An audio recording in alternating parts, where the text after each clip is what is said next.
Today, we're back with this beautiful behemoth of a 1984 Kaypro 4, which we discovered is full of all sorts of wacky, hand-built upgrades. If you haven't seen last week's video about bringing this thing back to life, give that a watch first. I'll link it right up here. But now, we're going to go through some of this machine's more exploded modifications and see if we can't restore it to its original owner's original modded vision. And then, let's see if we can get this old school portable machine online. All of this and more in the celebration of our favorite holiday, Maypro. So stay tuned.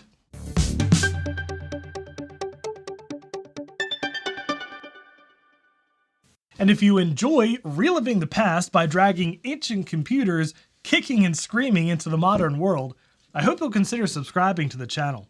Restoring wacky mods is kind of our thing around here, so it's definitely worth sticking around.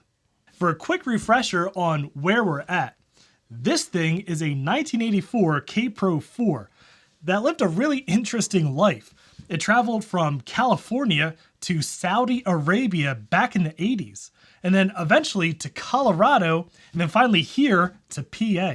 Its original owner added a ton of crazy upgrades. He hacked in this hard drive from a much later machine along with the hard drive controller, which he backported and modified into this thing. He relocated the reset button to the front of the machine, which is normally on the back because I guess he was doing a lot of cool hacker stuff that needed a reset all the time. And most importantly, he added additional memory, I think, along with what I believe is a hand-built controller for that memory. Although I'm actually not completely sure. That's just what we kind of deduced at VCF East this year when I drug this machine along. And now, despite that memory controller being, well, a little bit exploded, this machine boots now. After we took it apart and then completely reassembled it and reseated everything and imaged the hard drive, it's alive. And it boots into CPM off of this ancient hard drive, the hacked-in hard drive. So what I want to do now is go through that rat's nest of bodged wires and lifted pins on chips and chips on top of chips and replace some of those blown up capacitors and see if there's anything else we can find on the board that's wrong, and then see if it still works after I run my grubby mitts through it, and also see if it makes a difference and see if it sees more memory or does something else cool. And then if it does still work, we'll see if we can't get this thing online with a little help from a genius in Canada. But first, let's boot this thing up one more time and make sure it's still working, and also make sure that this floppy drive works because we're going to need that if we're going to get this thing online because it doesn't have the right software yet. Okay, so before we tear this machine open and tinker around with that crazy upgrade, we need to check two things. One, does this thing still boot since the last time we played with it last week? Because honestly, who knows with all that stuff that's going on in there.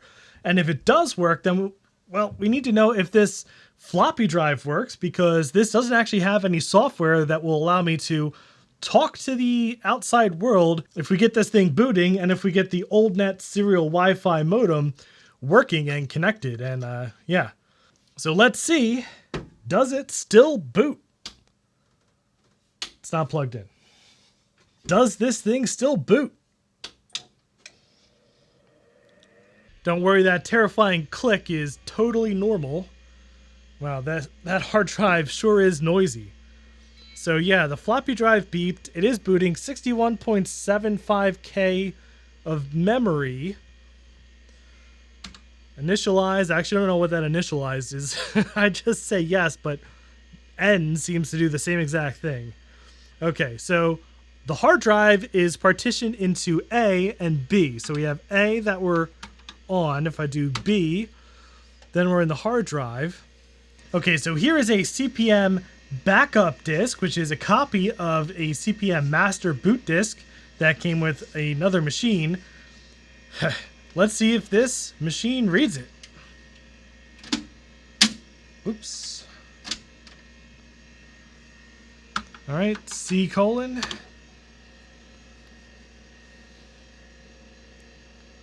All right, it's just been spinning in there for like 2 minutes, so I don't think this drive is reading disks.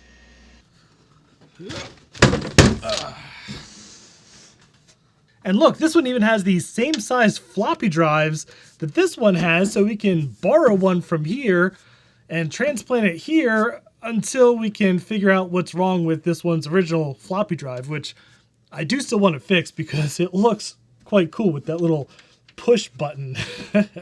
Okay, now before I get too trigger happy with my screwdriver taking these drives out, it's probably smart to make sure that one, this disk works and it wasn't a fluke, and two, that this drive works. And yeah, if both of those work, I'm going to make a copy of this onto a new blank disk. So yeah, we can just make sure we don't lose any data. So we'll pop this in.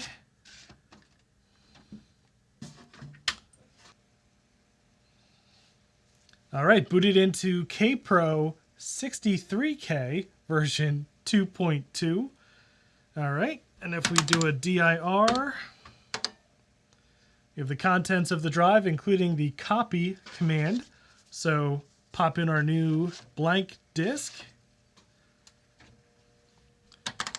and type in copy.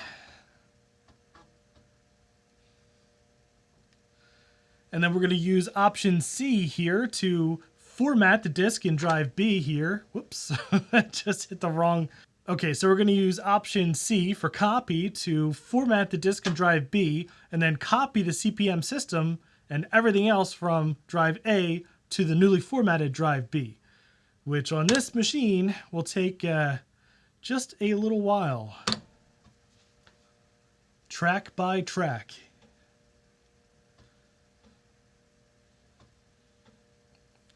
This is very hypnotic, watching these two lights click back and forth. All right, completed apparently successfully. Let's shut this down and try to boot off of our new disk.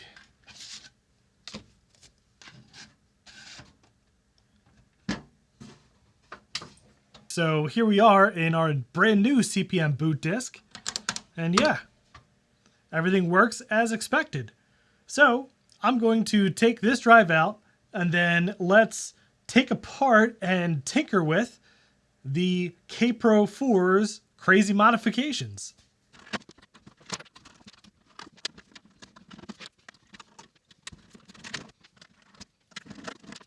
And as always, this thing is just a joy to work inside. There's just so much room inside this gargantuan steel case.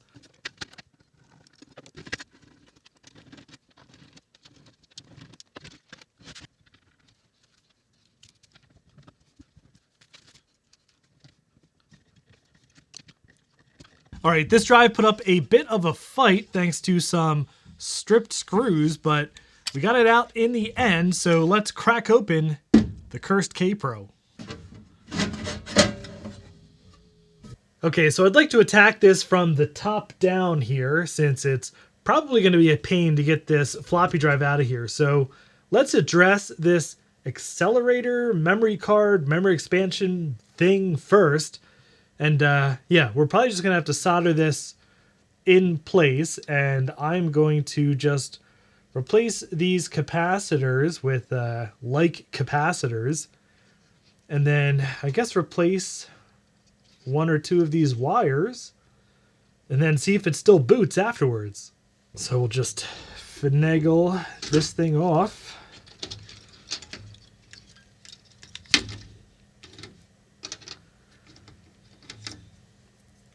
And of course, we'll be preserving the original duct tape if we can. Oh, it's not really coming off. Okay, there we go. There we go. Ooh. There's a lot more stuff under here. Oh, jeez.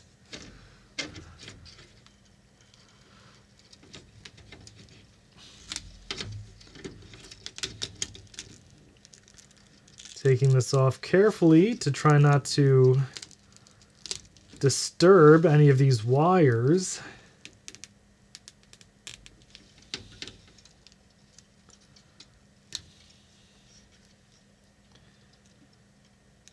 And we're free.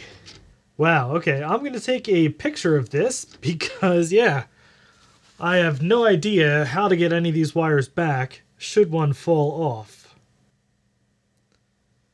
You know, we could probably recreate that funky controller card with all of its hand-built, hand-soldered stuff with a modern PCB, using none other than the sponsor of today's video, PCBWay. PCBWay is a longtime sponsor and friend of the channel, and I'm so glad to have them. They're famous for their high-quality PCB prototyping and production, along with services like 3D printing, injection molding, CNC machining, and even sheet metal fabrication. They're really a one-stop shop for building your entire project from start to finish. They even offer PCB assembly services to get those hard-to-solder SMD components professionally assembled and then delivered right to your door. So if you have any PCB needs, I hope you'll give PCBWay.com a try. Okay, so I have a feeling this is not going to be particularly straightforward to desolder these components. And yeah, there isn't like a lot of solder even used on some of these connections. So yeah, these two pins on the end here, these go to one of the blown caps on the end. But let me try to remove one of the working ones. And I'm getting 30-year-old duct tape gunk on me. So I just have to figure out which one of these is the good capacitor here. Let's try to take her out. Just ever so slight dab of flux.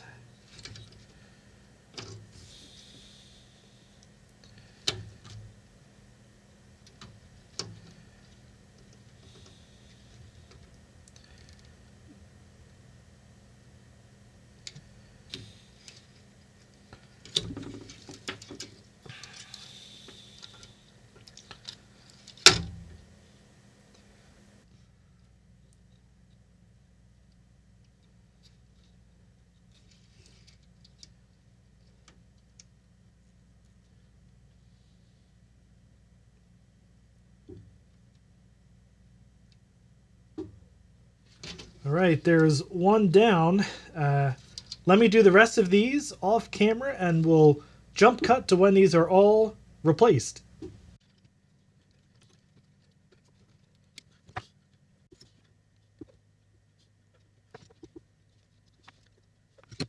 Okay, I've replaced those capacitors and I replaced this one burnt to a crisp wire with this nice thick boy right here. Let's reinstall the factory duct tape and then give this thing a smoke test.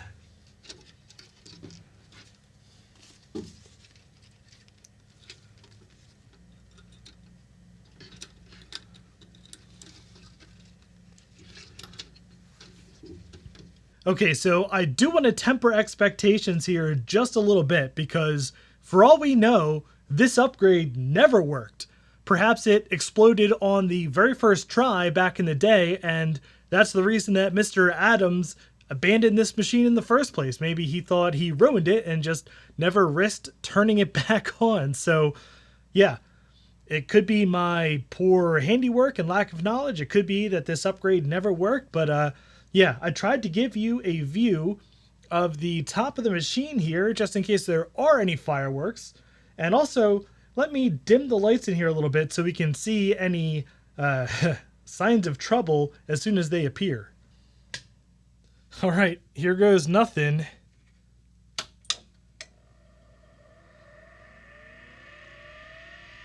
No explosions.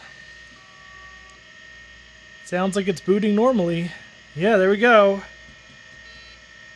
But it says the same number, 61.75 K CPM. Huh. Yeah, I don't know. Nothing exploded. Maybe there's more to this issue than just these capacitors.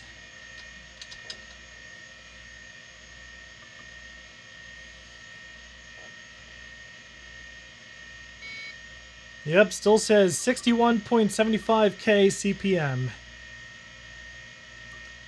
So I don't know, maybe the memory is working. There's only certain applications that can access it, or maybe the upgrade didn't work at all. Maybe those capacitors aren't the right kind, even though they should be compatible. I don't know. I think I'm going to have to get somebody more experienced with CPM and Kaypros than I am to take a look at this upgrade thing and, yeah, see if they can get a better idea of what it does and how to make it work. But anyway, I'm just glad that I got rid of all the exploded and burnt up components in there, and it's all pristine looking, at least as pristine as a rat's nest of random wires and lifted pins can be. Let's install that floppy drive and take this Kaypro for a spin online. All right, we are back together. Everything seems to be working. Let's see if this floppy drive can read a disk.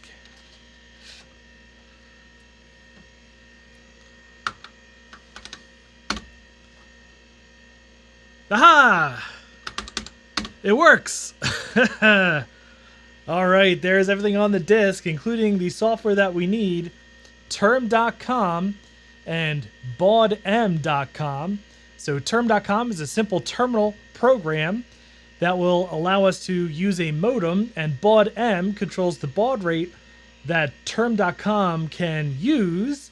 And with those two pieces of software, we can now use the OldNet's serial Wi-Fi RS-232 modem, which is a modem emulator that connects to my Wi-Fi network and allows old computers to talk to the modern internet. And yeah, all we need is this little adapter here to take it to a 25-pin connection, and this bad boy can hang right off the back of the computer. And if you want more details on how that serial Wi-Fi modem works, check out this kind of older video I did on it, where I go into a lot more detail about exactly what it is and exactly how to use it. But I have just reset it to its default 300 baud. So I have to make sure that this terminal program is set to 300 baud. And that's now done. So now I can run term. And there it is, connecting to my temporary Wi-Fi network that I made just for this demonstration. So don't get any funny ideas about this IP address because it will disappear as soon as I'm finished filming. But yeah, we're connected. We're actually connected to Wi-Fi and connected to the broader internet with a real IP address. That's amazing. And it's also really slow because I have the baud rate set to the default 300 baud, which, yeah, I could walk a letter over to its destination faster than 300 baud could transmit a message. So yeah, let's change that baud rate. $AT $SB equals 9600.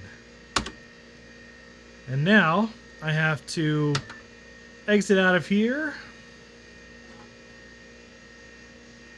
go back into that baudm program,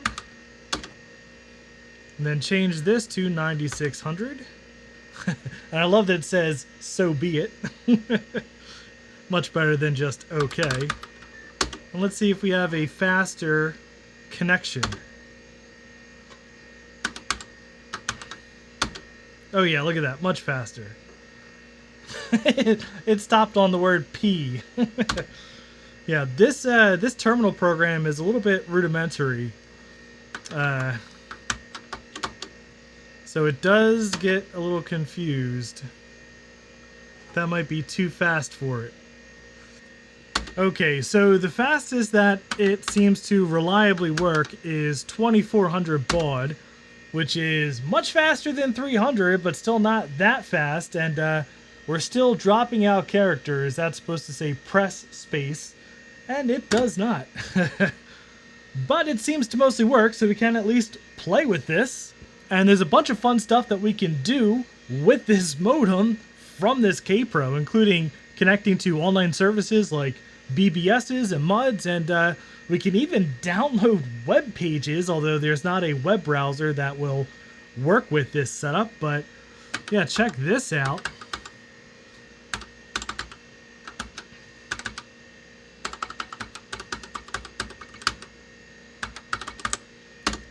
I can connect to web servers from a Kaypro.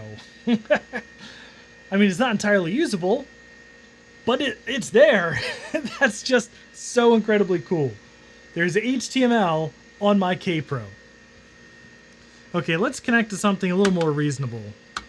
So attdt cqbbs.ddns.net, port 6501. I think it's 6502, duh. attdt cqbbs.ddns.net 6502, like the processor. And this is the lovely Captain's Quarters BBS for Apple II stuff. And this is not going to work well at this speed. You have to be very deliberate in your typing.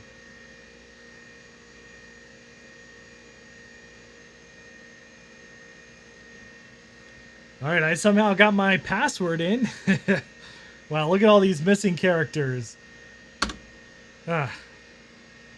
Yeah, probably we need to go even slower to get this terminal program to work properly here.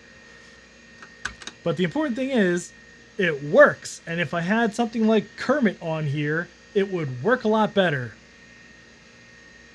But as a proof of concept, getting this Kaypro online, this is so exciting.